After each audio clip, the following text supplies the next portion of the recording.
আসসালামু আলাইকুম। Channel I সংবাদে সবাইকে আমন্ত্রণ। এখনকার সংবাদে আমার সাথে আছি আমরা দুজন, আমি সোহেল ফাইসাল এবং আমি ফাদলিহা বুশরা। প্রিয় দর্শক, শুরুতেই চলুন দেখে নিই সুপার ফ্রেশ ফর্টিফাইড সয়াবিন তেল সংবাদ শিরোনামগুলো।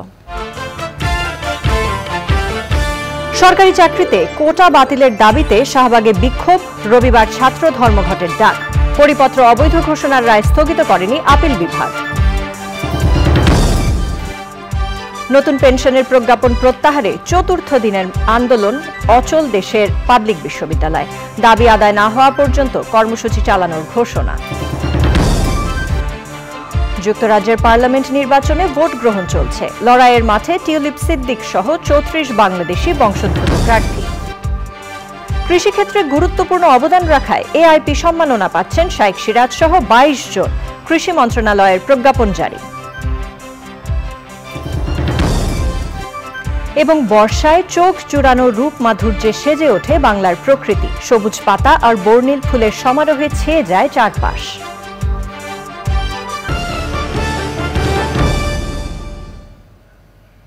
সংবাদ শিরোনামগুলো জানাচ্ছিলাম। এখনকার সংবাদ আয়োজন একই সঙ্গে চ্যানেল আইয়ের ইউটিউব চ্যানেল এবং চ্যানেল আইয়ের ওটিটি প্ল্যাটফর্ম আই স্ক্রিনে লাইভ স্ট্রিম হচ্ছে।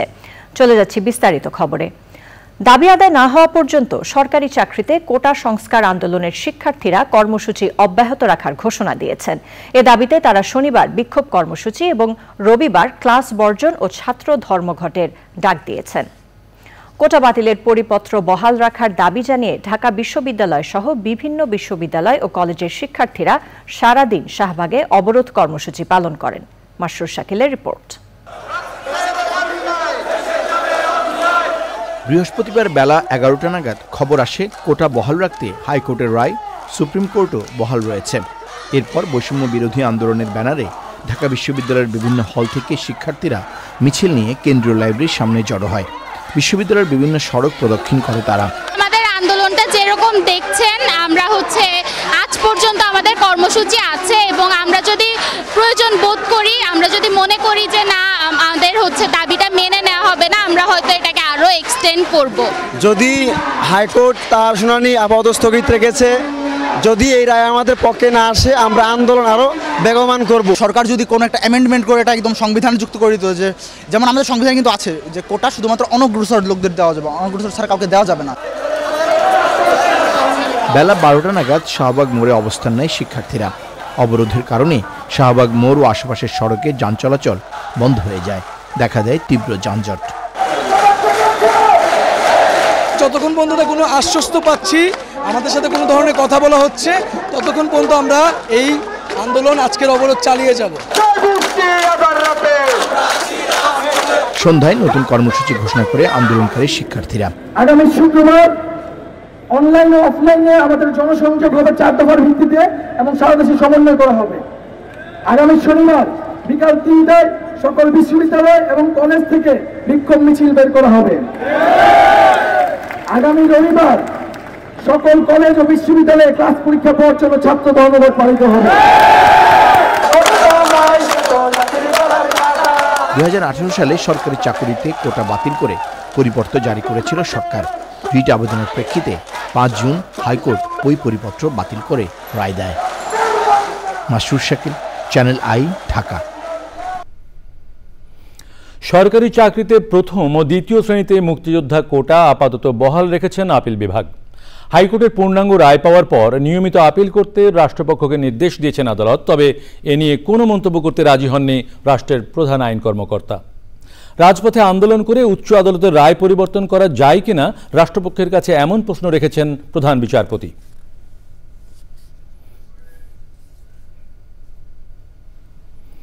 নতুন ঘোষিত পেনশন সংক্রান্ত প্রজ্ঞাপন বাতিলের টানা চতুর্থ দিনের আন্দোলনে অচল হয়ে পড়ে ঢাকা বিশ্ববিদ্যালয়ের একাডেমিক এবং প্রশাসনিক কার্যক্রম। বৃহস্পতিবার আওয়ামী লীগ সাধারণ সম্পাদক ওবায়দুল কাদেরের সাথে শিক্ষক নেতাদের আলোচনায় বসার কথা থাকলেও তা স্থগিত করা হয়। শিক্ষামন্ত্রীর আন্তরিকতা নিয়ে প্রশ্ন রেখেছেন শিক্ষক নেতারা।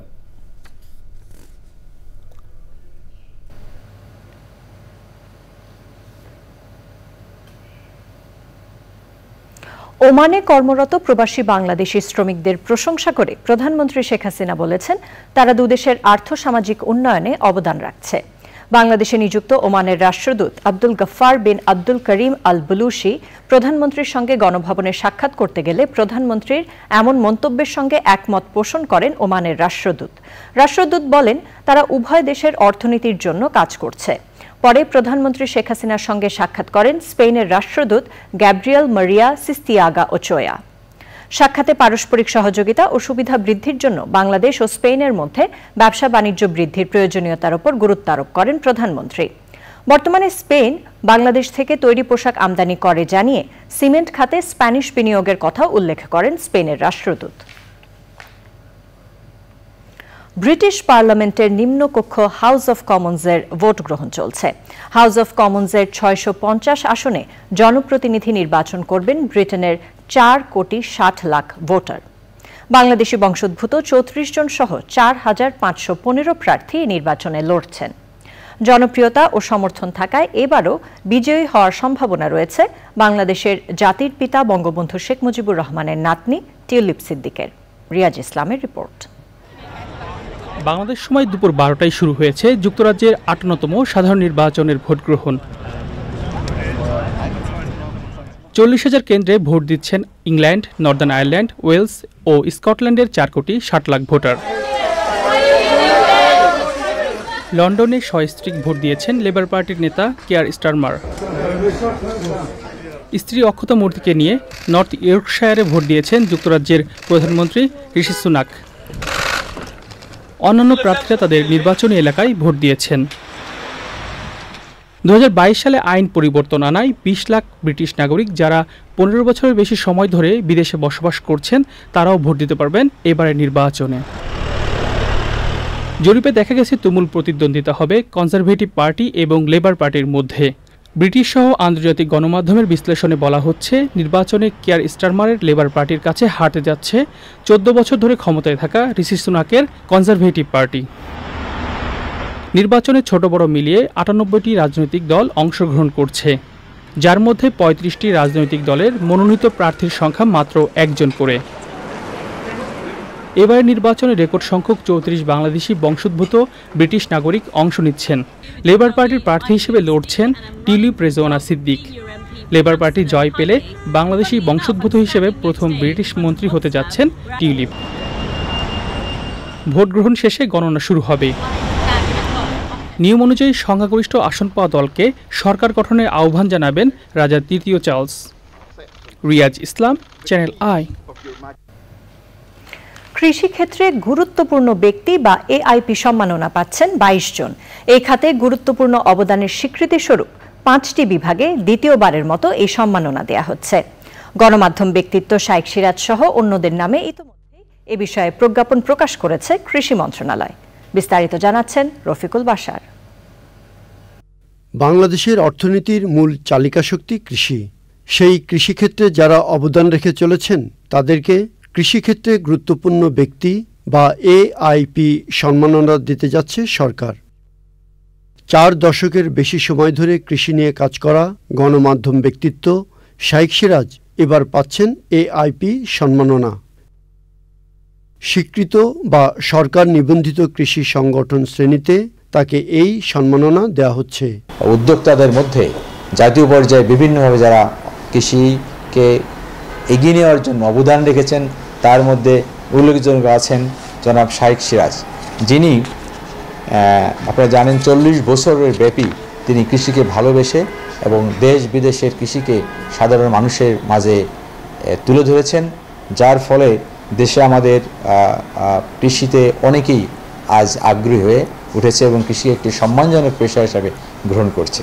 এই স্বীকৃতি কৃষকদের গর্বিত করবে বলে মন্তব্য করেছেন গণমাধ্যম ব্যক্তিত্ব শাইখ সিরাজ। যে শ্রেণীটা সমাজের সবচেয়ে মর্যাদাবান হওয়ার কথা ছিল তারাই সবচেয়ে অবহেলিত, অর্থাৎ কৃষকরা। আজকে অর্থনীতি এবং খাদ্য নিরাপত্তার মূল ইস্যুটি তারাই ধরে রেখেছে। সরকার তাদেরকে সম্মানিত করতে যাচ্ছে এবং করে আসছেন। এটা খুবই একটা ভালো উদ্যোগ। কৃষক সম্মানিত হওয়া মানে গোটা সমাজ ব্যবস্থার একটা পরিবর্তন আসা। আমি মাননীয় প্রধানমন্ত্রীকে বিশেষভাবে ধন্যবাদ জানাবো, তিনি উদ্যোগটি নিয়েছেন এবং তারা যখনই এসছেন তখনই আমাদের দেশের খাদ্য নিরাপত্তার ইস্যুটি অনেক মজবুত হয়েছে। কৃষিজাত বা প্রযুক্তি উদ্ভাবনে 4 জন, কৃষি উৎপাদন বা বাণিজ্যিক খামার স্থাপন ও কৃষি প্রক্রিয়াকরণ শ্রেণীতে 10 জন, রপ্তানিযোগ্য কৃষিপণ্য উৎপাদনে 2 প্রতিষ্ঠান, নিবন্ধিত কৃষি সংগঠন শ্রেণীতে 3 জন এবং বঙ্গবন্ধু কৃষি পুরস্কারে স্বর্ণপদক পেয়েছেন এমন 3 জনকে এআইপি নির্বাচন করা হয়েছে। এআইপি সম্মাননা পাওয়া ব্যক্তিরা সিআইপিদের মতোই বিভিন্ন সুবিধা পাবেন। রোববার আনুষ্ঠানিকভাবে বর্ণাঢ্য অনুষ্ঠানের মাধ্যমে তাদের কার্ড, ক্রেস্ট ও প্রশংসাপত্র দেওয়া হবে। Rafiqul Bashar, channel I, Dhaka. ঋতুচক্রে বর্ষা আসে প্রকৃতির এক অনন্য ঋতু হয়ে। বর্ষার চোখ জোড়ানো রূপ মাধুর্যে সেজে ওঠে আবহমান গ্রাম বাংলার প্রকৃতি ও পরিবেশ। প্রাণ ফিরে পায় শুষ্ক প্রকৃতি। গাছে গাছে সবুজ পাতা আর রং বেরঙের ফুলের সমারোহে বর্ণিল হয়ে ওঠে আশপাশ। তবে বৃষ্টি আশীর্বাদ হয়ে এলেও ভারী বৃষ্টিপাত জনজীবনে নিয়ে আসে দুর্ভোগ। ক্ষতিগ্রস্ত হয় দেশের অর্থনীতি। এ নিয়ে দেখুন আফরোজা হাসির ডেস্ক রিপোর্ট।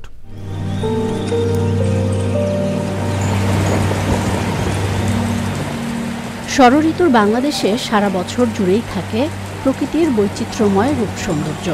তবে বর্ষার সাথে বাংলার প্রকৃতি রয়েছে নিবিড় সম্পর্ক। বর্ষার শীতল বর্ষণ প্রকৃতির সকল চাওয়াকে যেন তৃপ্ত করে। বর্ষা হাজির হয় নতুন রূপে, মুগ্ধতা ছড়ায় সদ্য স্নাত স্নিগ্ধ প্রকৃতি, অসীম আকাশ, অবারিত মাঠ, পুকুরের টলমলে জল, ভেজা সবুজ পাতা, ঘাস। শহরাঞ্চলে বৃষ্টি কিছুটা ভিন্ন রূপে দেখা দেয়।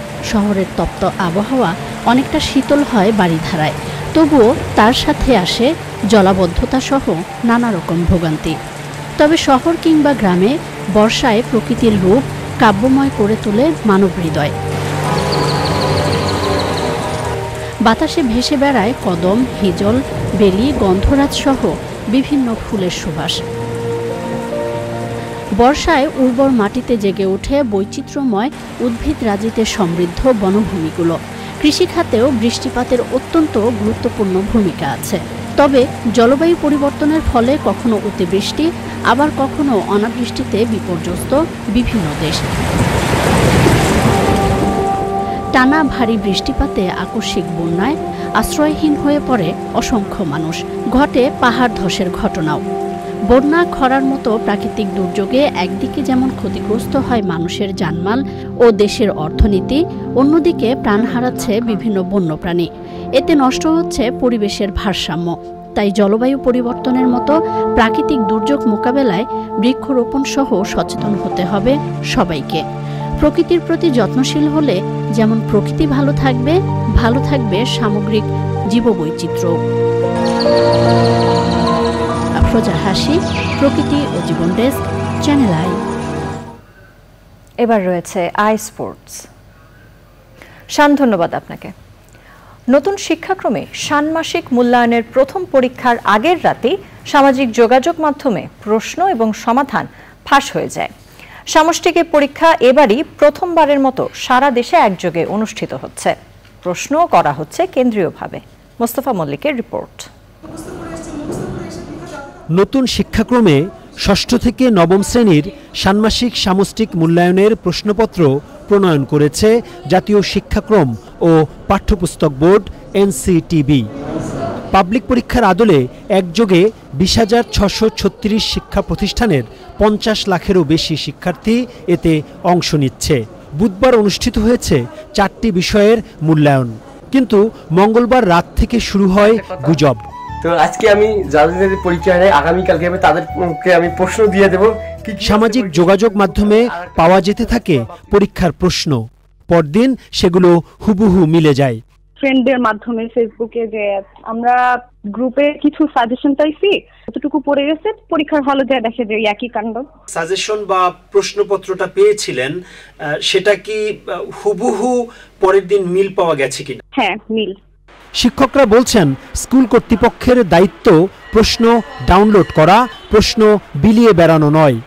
এই যে ডাউনলোড করা এবং এতগুলি প্রশ্ন, হাজার হাজার প্রশ্ন প্রিন্ট করা, ফটোকপি করা, এটা সবার সক্ষমতা নাই। ডাউনলোড করতেও সাহায্য নিয়েছেন এবং যখন ফটোকপি করছেন সেখানেও উনি বাধ্য হয়েছেন, এবং এই জায়গাটা থেকেই এই বিষয়টা ঘটতে পারে, খুব স্বাভাবিক। তবে ঢাকার বাইরে এর প্রভাব পড়েনি। কম্পিউটার দোকানে গিয়ে ওনারা কাজ করে। আমি মনে করি ওইখান থেকে প্রশ্নটা মূলত ফাঁস হয়ে থাকে। আমি মূল্যায়নের আগে কোনো প্রশ্ন পাইনি, আশেপাশের বিদ্যালয়ের বন্ধুদের সাথে আলাপ করার সুযোগ পাইনি। প্রশ্নপত্র নিয়ে আরও সতর্ক থাকার কথা বলেছেন ঢাকা মাধ্যমিক ও উচ্চ মাধ্যমিক শিক্ষা বোর্ডের চেয়ারম্যান। আগের ভাগে পেলেই যে ছেলেমেয়েরা মুখস্থ করে এসে পরীক্ষা দিবে, গতানুগতিক সিস্টেমের তো প্রশ্ন না এগুলো। হ্যাঁ, কম নাম্বার বলেই কি প্রশ্ন ফাঁস হবে, আসলে এই যুক্তিটা কতটুকু ঠিক না আর কি, কারণ এটা একটা উপযোগী বিষয়, এটা ছাত্রছাত্রীরা পরীক্ষার আগে কেন জানবে। এনসিটিবি জানিয়েছে আগামী বছর থেকে 11টি শিক্ষা বোর্ড ভিন্ন ভিন্ন প্রশ্ন করবে, এতে প্রশ্ন ফাঁসের সুযোগও কমে আসবে। Mostafa Mallik, channel I, Dhaka. প্রিয় দর্শক, সংবাদের এই পর্যায়ে সময় হয়ে গেল একটি বিরতি নেবার। আর বিরতির পর অন্যান্য সংবাদের সঙ্গে থাকবে শীর্ষ কমান্ডার হত্যার প্রতিশোধ নিতে ইসরায়েলের সামরিক অবস্থানে হিজবুল্লাহর 2 শতাধিক রকেট হামলা, লেবানন ইসরায়েল সীমান্তে যুদ্ধাবস্থা।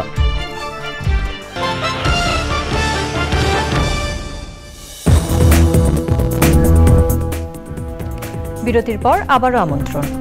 এখন জানাবো আমাদের হাতে থাকা আরো কিছু সংবাদ। শুক্রবার দুবাই অনুষ্ঠিত হবে চ্যানেল আই সংযুক্ত আরব আমিরাত সেরা 10 রেমিটেন্স সুপার হিরো অ্যাওয়ার্ড। এই অনুষ্ঠানের আয়োজক চ্যানেল আই সেরা 10 অ্যাওয়ার্ড উদযাপন কমিটি এবং প্রকৃতি জীবন ক্লাব UAE। সংযুক্ত আরব আমিরাতের আজমানের উম্মে আল মুমিনিন উইমেন্স অ্যাসোসিয়েশন গ্র্যান্ড হলে এই অনুষ্ঠানের প্রধান অতিথি থাকবেন সাবেক পররাষ্ট্রমন্ত্রী ডক্টর AK আব্দুল মোমেন। উদ্বোধন করবেন প্রকৃতি ও জীবন ফাউন্ডেশনের চেয়ারম্যান ও ইমপ্রেস গ্রুপের ভাইস চেয়ারম্যান বীর মুক্তিযোদ্ধা মুকিত মজুমদার বাবু। বিশেষ অতিথি থাকবেন মৌলভীবাজার 2 আসনের সংসদ সদস্য ও আওয়ামী লীগের সাংগঠনিক সম্পাদক শফিউল আলম চৌধুরী নাদেল, বিশিষ্ট রন্ধন বিশেষজ্ঞ কেকা ফেরদৌসি, সংযুক্ত আরব আমিরাতে বাংলাদেশের রাষ্ট্রদূত মোহাম্মদ আবু জাফর ও consul general BM Jamal Hossain. সভাপতিত্ব করবেন ইয়াকুব সৈনিক। সুপার হিরো অ্যাওয়ার্ড অনুষ্ঠানে বাংলাদেশের শিল্পীদের মনোজ্ঞ সাংস্কৃতিক সন্ধ্যা পরিবেশিত হবে। এবারে নিটল টাটা আন্তর্জাতিক সংবাদ।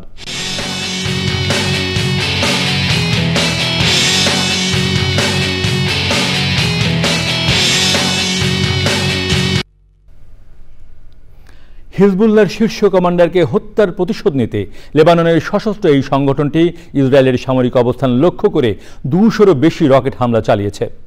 বুধবার হিজবুল্লাহর শীর্ষ কমান্ডার মোহাম্মদ নামেহ নাসেরকে হত্যা করে ইসরায়েল। হিজবুল্লাহর আজিজ ইউনিটের নেতৃত্বে ছিলেন নাসের। ইউনিটটি দক্ষিণ পশ্চিম লেবানন থেকে ইসরায়েলের রকেট হামলা চালায়। গাজায় ইসরায়েলের সর্বাত্মক অভিযান শুরুর পর থেকেই লেবানন ইসরায়েল সীমান্তে সংঘর্ষ চলছে। এর ফলে অঞ্চলটিতে সর্বাত্মক যুদ্ধ বেঁধে যাওয়ার আশঙ্কা দেখা দিয়েছে।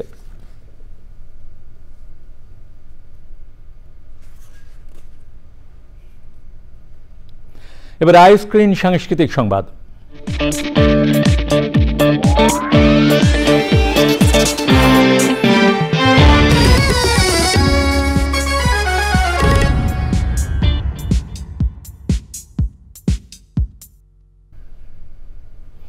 চিত্রশিল্পী হাশেম খানের একক বক্তৃতার অনুষ্ঠান হয়েছে। বিকেলে বাংলাদেশ শিশু একাডেমিতে 21 পদকপ্রাপ্ত ও স্বাধীনতা পুরস্কারপ্রাপ্ত চিত্রশিল্পী হাশেম খানের 84তম জন্মদিন উপলক্ষে এই আয়োজন করা হয়। রংতুলিতে বাংলাদেশ শিরোনামের এই আয়োজনে হাশেম খানের চিত্রকর্ম নিয়ে আলোচনা করেন গুণীজনরা। এ সময় বিভিন্ন স্কুলের শিশু চিত্রশিল্পীরা হাশেম খানকে নিয়ে কবিতা পরিবেশন করেন। বক্তারা বলেন, হাশেম খানের চিত্রকর্মের মধ্যে বাংলাদেশের সংস্কৃতি আর ইতিহাস ফুটে ওঠে।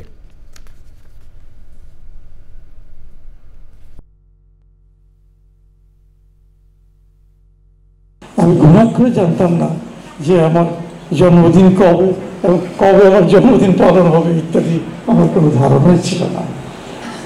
তার কারণ আমাদের শিশুবেলায় বা অনেকদিন আমাদের এই সমাজে জন্মদিন পালন করার কোনো রীতি ছিল না। আমার ছোটবেলায় আমি করিনি।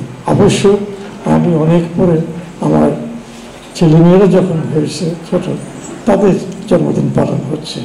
এটা একটা সংস্কৃতির আগায়, এতে কোনো ক্ষতি নাই। আমাদের সময় হয়নি সেটা যেমন ক্ষতি নাই, এখন যেমন হচ্ছে তাতে কোনো ক্ষতি নাই। এবারে জয় বানানো ফাইবার মেশিন সিল্ক সিটি সংবাদ।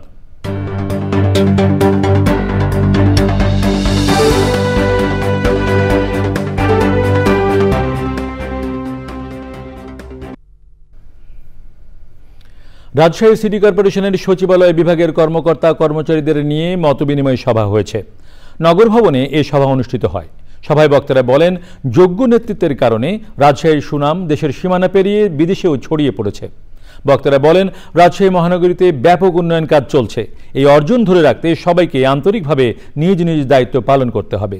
সভায় ছিলেন রাজশাহী সিটি কর্পোরেশনের প্যানেল মেয়র নিজাম আজিম নিজাম, প্যানেল মেয়র আব্দুল মোমিন ও বিভিন্ন ওয়ার্ডের কাউন্সিলর এবং কর্মকর্তা কর্মচারীরা। এবারে কৃষি সংবাদ।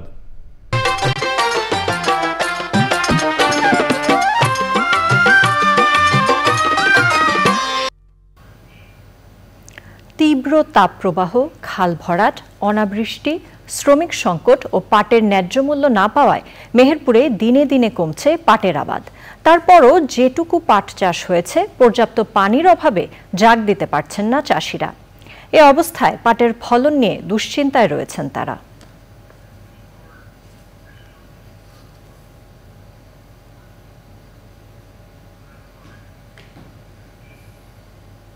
এবার জানাবো প্রকৃতি সংবাদ।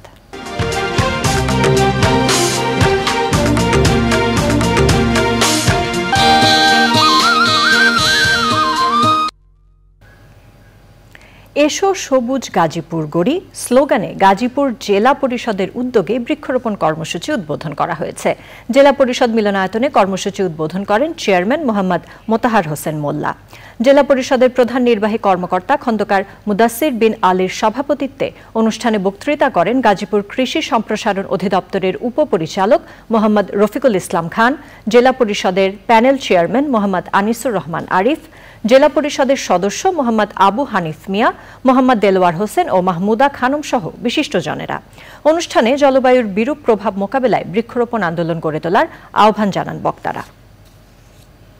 ২০ কোটি টাকা মূল্যের বেদখল হয়ে যাওয়া ময়মনসিংহ নগরীর ঐতিহ্যবাহী শের পুকুর দখলমুক্ত করা হয়েছে। জেলা প্রশাসক দিদারে আলম মাকসুদ চৌধুরীর নির্দেশে দখলমুক্ত অভিযান করা হয়। এ সময় অবৈধ স্থাপনাসমূহ গুড়িয়ে দেওয়া হয়। এ জমিতে সরকারি ১ নম্বর খাস খতিয়ান সম্পত্তি হিসেবে সাইনবোর্ড লাগানো হয়। আমলাপাড়ায় ২৫% জমির সরকারি পুকুরটি দীর্ঘদিন ধরে নগরীর এক প্রভাবশালী ব্যবসায়ী দখল করে রেখেছিলেন। মাছ চাষের জন্য লিজ নেয়ার পর ২০১২ সাল পর্যন্ত লিজ মানি পরিশোধ করেন তিনি। পরে আর লিজ মানি পরিশোধ না করে পুকুরটি ভরাট করে স্থাপনা নির্মাণ করেন।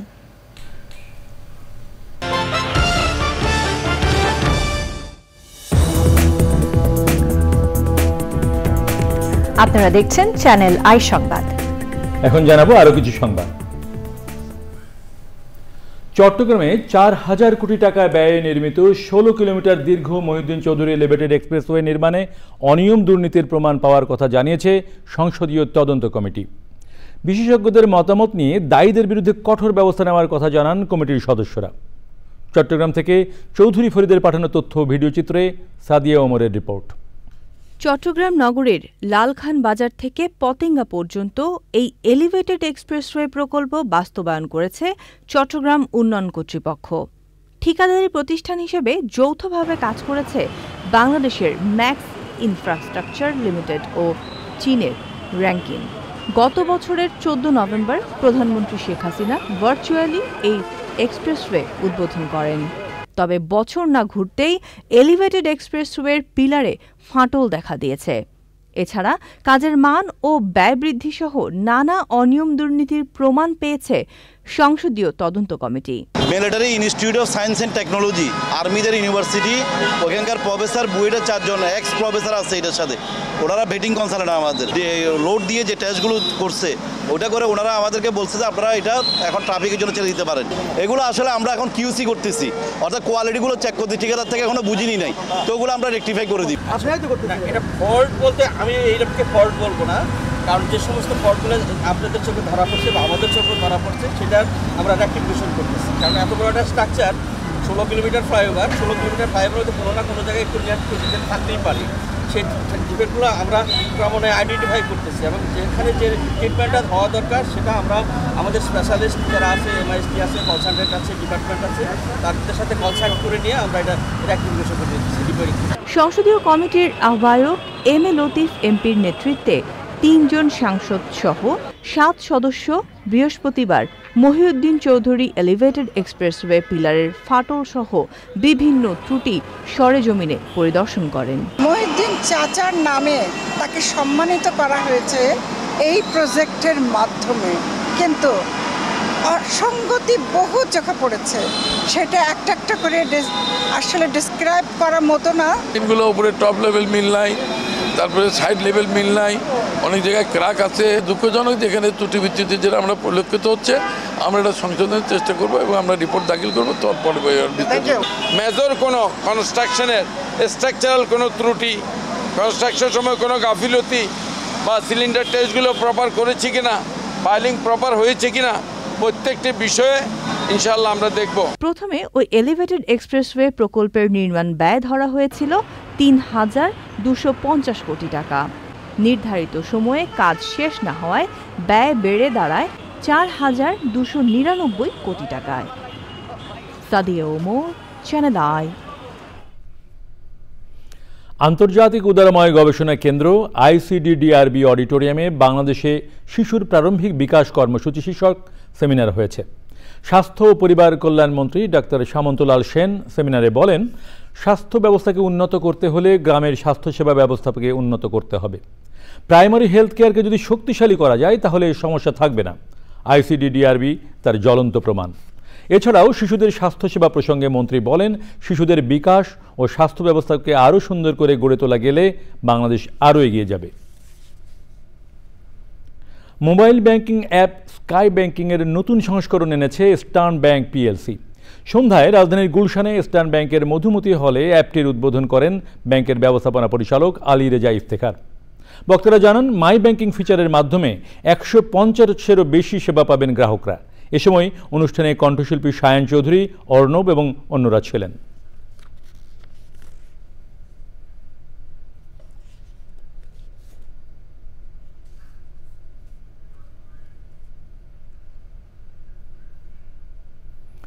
দেশে নতুন জুয়েলারি কারখানা স্থাপন ও পুরাতন কারখানাগুলোতে আধুনিক প্রযুক্তির সংযোজন এবং রপ্তানিমুখী খাত হিসেবে গড়ে তোলার লক্ষ্যে শুরু হয়েছে 3 দিন ব্যাপী প্রথম আন্তর্জাতিক জুয়েলারি মেশিনারিজ প্রদর্শনী।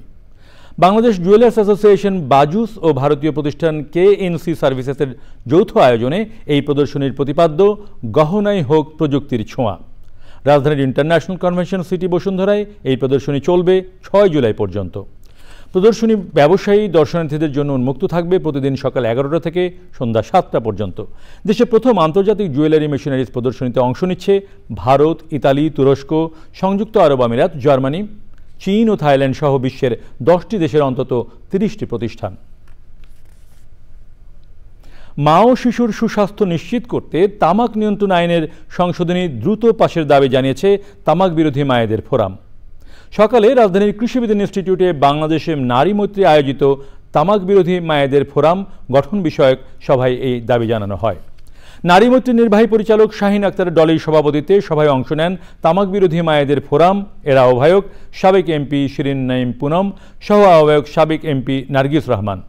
অনুষ্ঠানে ছিলেন BCICর প্রাক্তন chairman Mostafizur Rahman, campaign for tobacco free kids বাংলাদেশের প্রোগ্রাম ম্যানেজার আব্দুল সালাম মিয়া সহ অন্যরা।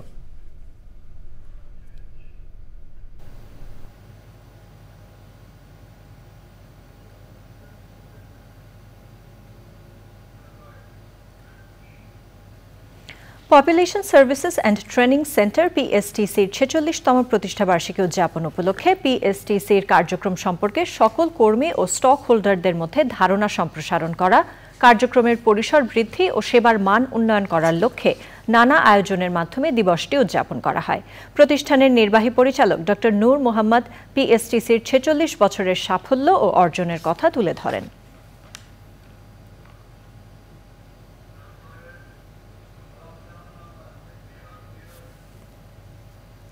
অলাভজনক সংস্থা ভালোর আয়োজনে নিউ ইয়র্কে শেষ হলো ভালো মেলা।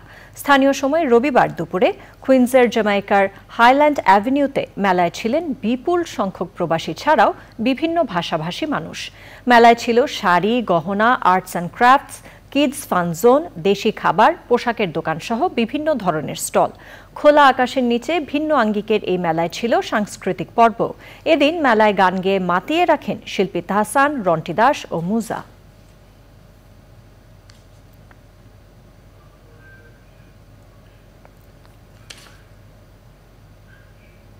বিশ্বের 15টি দেশের খ্যাতিমান শিল্পীদের নিয়ে 14 জুলাই রবিবার নিউ ইয়র্কে আয়োজিত হচ্ছে আন্তর্জাতিক লোকসঙ্গীত উৎসব। বেঙ্গলি ক্লাব ইউএসএ আয়োজিত দ্বিতীয়বারের মতো অনুষ্ঠিত হতে যাচ্ছে এই লোকসঙ্গীত উৎসব। নিউ ইয়র্কের ডাইভার্সিটি প্লাজায় দিনব্যাপী চলবে এই অনুষ্ঠান। স্থানীয় সময় মঙ্গলবার সন্ধ্যায় জ্যাকসন হাইটসের একটি রেস্টুরেন্টে সংবাদ সম্মেলনে আয়োজকরা জানান, উৎসবে America, Bangladesh, Nepal, Uzbekistan, Azerbaijan, Ghana, চীন, ভারত সহ 15টি দেশের শিল্পীরা স্ব দেশের সংস্কৃতি তুলে ধরবেন। সোমনাথ ঘিমরের সঞ্চালনায় সংবাদ সম্মেলনে উপস্থিত ছিলেন সুশীল সিনহা, ইন্দ্রজিৎ সরকার, দীনেশ চন্দ্র মজুমদার, দিলীপ থামকাপান, শুক্রানী ধানপাদ, সবিতা দাস সহ অন্যরা।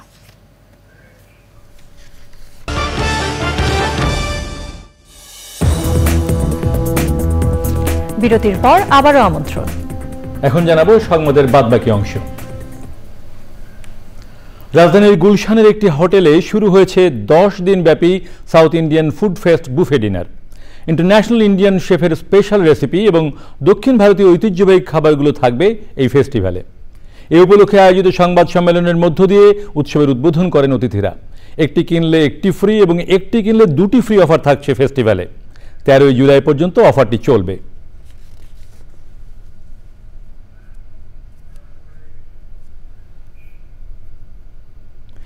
মুক্তিযুদ্ধের নৈতিক শিক্ষা ধারণ করে পুলিশ সদস্যদের দেশ ও জনগণের স্বার্থে নিরলস কাজ করার আহ্বান জানিয়েছেন আইজিপি চৌধুরী আব্দুল্লাহ আল মামুন। সকালে রাজারবাগ পুলিশ লাইন্সে সাবেক আইজিপি বীর মুক্তিযোদ্ধা আব্দুল খালেক আর্ট গ্যালারি ও চিত্রকর্ম প্রদর্শনীর উদ্বোধন করে তিনি বলেন, মুক্তিযুদ্ধে পুলিশের বীরত্বগাথার ইতিহাস নতুন প্রজন্মের কাছে তুলে ধরতে হবে। পরে মুক্তিযুদ্ধে পুলিশ বাংলাদেশ পুলিশ একাডেমি গ্রন্থের মোড়ক উন্মোচন ও চিত্রকর্ম প্রদর্শনীর পুরস্কার বিতরণ করা হয়। অনুষ্ঠানে ইমেরিটাস অধ্যাপক হাশেম খান, ডিএমপি কমিশনার হাবিবুর রহমান ও অন্যরা বক্তৃতা করেন।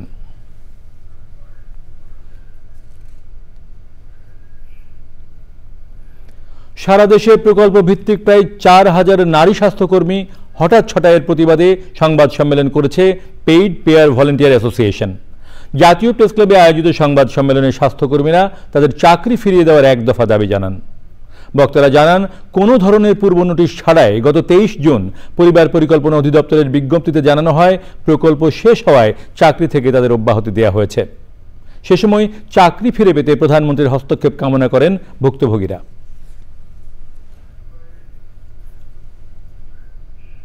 এবারে খেলার খবর।